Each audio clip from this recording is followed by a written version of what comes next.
Hola a todos, bienvenidos a las cápsulas de ejercicios de la clase 2 de Biofísica Si Sale. Hoy vamos a estar viendo un ejercicio, al igual que en el resto de las cápsulas que se van a ir subiendo. La idea es acompañarlos en este entorno tan particular que estamos viviendo hoy en día. Y cualquier duda que tengan, están abiertos los foros para que consulten, sea sobre este ejercicio o cualquier otro.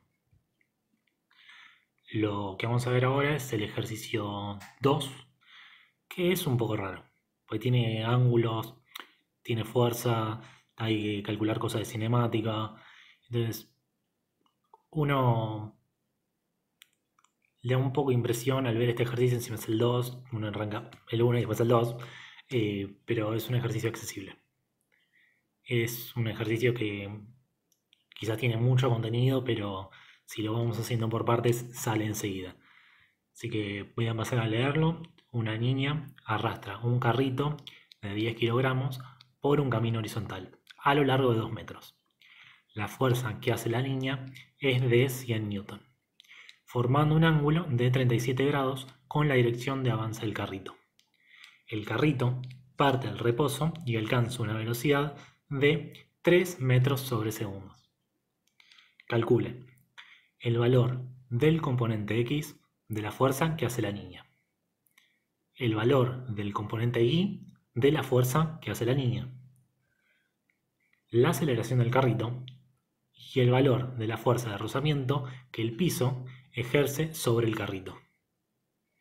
Bien, entonces, la idea es visualizar esto. Tenemos la niña que arrastra un carrito por un plano horizontal. ¿Sí? El carrito parte del reposo y se mueve de forma horizontal sin levantarse del piso. ¿Sí? Eso es muy importante. Entonces, la fuerza que hace la niña la vamos a tener, ¿sí?, en diagonal. ¿Sí? Es ese vector azul. ¿Sí? Un vector es una representación gráfica de, en este caso, una fuerza. ¿Sí? Es una flechita que va a indicar una fuerza. Eso es un vector. ¿Sí? Este caso está en diagonal. Bien, ese vector vale 100 newton, pero va a tener un ángulo, que es el que le puse alfa, que con respecto a la dirección, o sea, al eje horizontal, al eje de dirección, va a tener 37 grados. Por lo cual, si ahí formamos un ángulo recto, ¿sí?, vamos a tener dos ángulos que son complementarios. Cuando dos ángulos son complementarios, la suma da 90 grados. Entonces, vamos a tener un ángulo de 37 y otro ángulo de 53, al que llamamos beta. ¿Sí? Entonces, alfa es un ángulo de 37 grados y beta un ángulo de 53. Acá vamos bien. Bueno, trigonometría. Esto seguramente ya lo vieron, seguro lo vieron con el nombre de SOHCAHTOA. La idea es que sepan usar bien, sobre todo el de seno y coseno, que son los más utilizados, y esto va a explicar el por qué descomponemos las fuerzas, ¿sí?, esas fuerzas que están en diagonal, para ubicarlas en los ejes. ¿Sí? Vamos a utilizar seno o coseno. ¿Sí? Bien, en este caso, para alfa, si yo quiero calcular esa fuerza en X, que es la que está marcada ahí en violeta, lo que tengo que tener en cuenta es, si yo me paro en el ángulo alfa, ese cateto es adyacente. Recuerden que el cateto adyacente es el cateto que toca al ángulo donde me estoy parando. Y el cateto opuesto es el que, sí, obviamente, está opuesto al ángulo donde me estoy parando. Entonces, yo tengo el ángulo alfa, tengo la hipotenusa, que siempre es la que es opuesto al ángulo recto. ¿Sí? O sea, para ustedes es el cateto que va en diagonal. Bueno, es el que está opuesto al ángulo recto. Y este ángulo alfa tiene por un lado la adyacente y por otro lado la hipotenusa. ¿Cuál de las tres funciones va a mezclar adyacente con hipotenusa? Lo tienen ahí abajo, es el coseno. ¿Sí? El coseno del ángulo va a ser igual a adyacente sobre hipotenusa. ¿Sí? Bien, para nosotros la adyacente es fx. que es la representación en X de la fuerza. Y la hipotenusa va a ser la fuerza, va a ser F. Entonces, lo que hacemos es pasar F, que estaba dividiendo, lo pasamos multiplicando a coseno del ángulo y reemplazamos. Fuerza es 100 newton y coseno, ¿qué ángulo uso? Me paré en alfa. Alfa es 37. Entonces, coseno de 37. Por lo cual, esa fuerza en X es 100 newton por coseno de 37. Bien. Hasta ahora, todo lindo, todo fácil.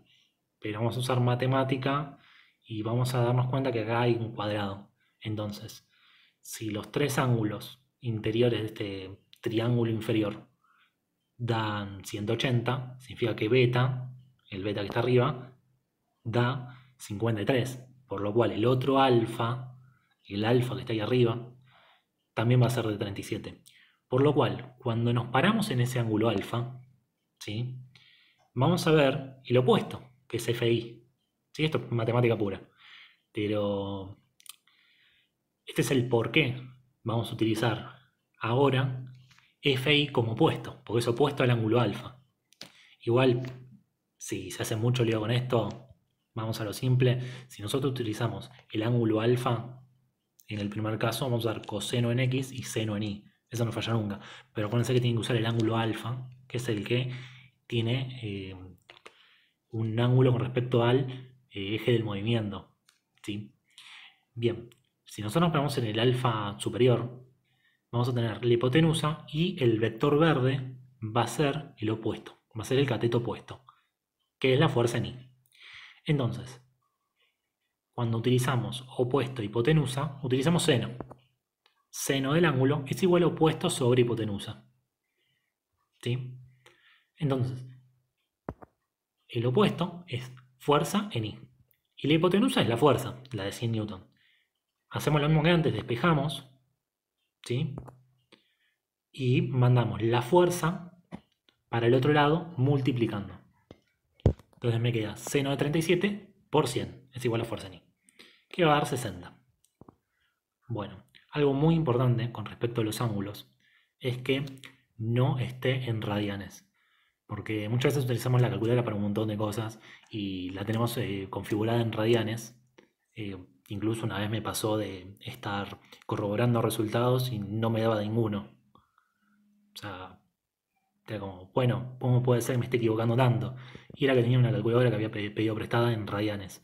Entonces, fíjense de no tener la calculadora en radianes. Porque eso sí, o sea, entregás un examen con la calculadora en radianes y realmente F. O sea, quedás ahí. Entonces, nosotros vamos a trabajar en degree, que es lo que aparece ahí en el 1. Ustedes pueden configurarlo en la calculadora que tengan. Pero les repito, es súper importante que no esté en radianes. Bien, vamos ahora con el punto C. Sí, ya hicimos el A y el B, súper rápido. Ahora en el C vamos a ver que vamos a trabajar un poco de cinemática. Y siempre hablamos de cinemática, hay algo que es un datazo. Siempre tienen que fijarse qué tienen y qué nos falta. Eso es como, es clave para la física. Es lo mejor. En este caso nosotros tenemos la distancia, o sea, el desplazamiento, que es 2 metros, y me dicen que parte del reposo tengo la velocidad inicial, que es 0, y que alcanzo una velocidad de 3. O sea, tengo velocidades y tengo desplazamiento. Me preguntan aceleración. Bueno, si se fijan las dos ecuaciones de la izquierda, las dos tienen tiempo, y a mí no me dan tiempo. Entonces, no me sirve utilizar una ecuación que tiene tiempo y tiene aceleración, porque voy a tener dos incógnitas. Es preferible utilizar aquella que no tenga tiempo, ¿sí? Entonces, pensando esto, pueden hacer cualquier ejercicio de cinemática. Entonces, si nosotros calculamos acá velocidad final al cuadrado menos velocidad inicial al cuadrado sobre 2 por desplazamiento, obtenemos la aceleración. Reemplazo velocidad final, que es 3, me quedaría 3 metros por segundo al cuadrado, dividido 2 por 2 metros, que es el desplazamiento. El resultado de todo esto sería 2,25 metros sobre segundo cuadrado. Esa sería la aceleración. Ahora, para el ítem D, vamos a hacer un diagrama de cuerpo libre. ¿Qué es un diagrama de cuerpo libre? Así como salga, es un cuadrado ¿sí? Donde nosotros vamos a poner todas las fuerzas. O sea, es una representación donde ponemos todas las fuerzas, que son los vectores, etc. Pero es un cuadrado donde vamos a poner todas las fuerzas que están actuando sobre el objeto. Repito, fuerzas. No pongan una flecha y digan aceleración, no pongan una flecha y pongan velocidad. Vamos a poner las fuerzas, ¿sí? En este caso tenemos hacia arriba la normal, la fuerza en I, hacia abajo el peso, en diagonal la fuerza, y en el eje X tenemos la fuerza en X y el rozamiento. Me preguntan el valor del rozamiento. Siempre que hagan un ejercicio de dinámica es muy importante que incluyan un diagrama de cuerpo libre. O sea, hacen un cuadradito con el lápiz, tiran todas las fuerzas. Si está bien, joya. Eh, es necesario que esté bien, igual. Entonces, el diagrama de cuerpo libre es clave para entender los ejercicios. Es muy importante y es fácil encima. Lo que vamos a poner acá es todas las fuerzas, pero vamos a utilizar las fuerzas en X, que serían la fuerza en X y el rozamiento, porque los datos que yo necesito para sacar el rozamiento están ahí. Entonces, vamos a utilizar la segunda ley de Newton, que es la sumatoria de fuerzas en el eje X igual a la masa por la aceleración en X. Ahora, ¿cuál es la sumatoria de fuerzas? La fuerza en X menos el rozamiento. La fuerza en X la tenemos, que es 80 newton, la habíamos calculado antes, en el ítem A. La masa me la dan es 10 kilogramos y la aceleración la calculamos en el ítem C, que es 2,25 metros sobre segundo cuadrado. Bueno, pasamos el 80 restando, me queda menos rozamiento de un lado y bueno, el mismo término que tenía antes, menos 80.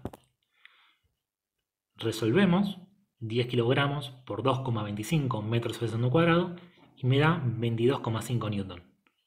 22,5 newton menos 80 newton es menos 57,5 newton. Y lo que hacemos acá es simplificar los dos menos.